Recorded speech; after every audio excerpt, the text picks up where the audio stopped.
Hey there! So, we have a little problem on our hands with a Haskell function that's supposed to tell the difference between an empty list and a non-empty one. The code seems correct at first glance, with explicit pattern matches for both cases. However, when compiling with the Werror equals incomplete patterns flag, an error pops up about non-exhaustive pattern matches for the empty list. Quite puzzling, right? Now, let's dive into the solution.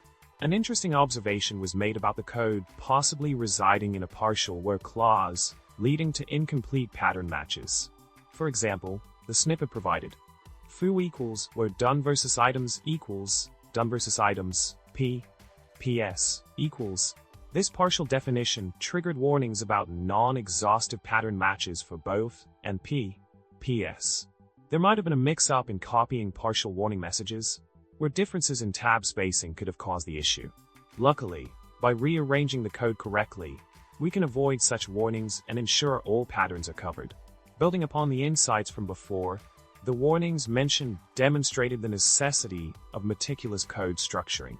By addressing the where clause's potential partial nature and ensuring the correct indentation, we can mitigate non-exhaustive pattern match issues and foster a more robust Haskell function. In conclusion, we delved into a quirky problem with Haskell pattern matching and explored a solution rooted in code arrangement and attention to detail. By refining our code structure and ensuring complete pattern coverage, we can sidestep those pesky non-exhaustive pattern match errors. With that, I bid you farewell.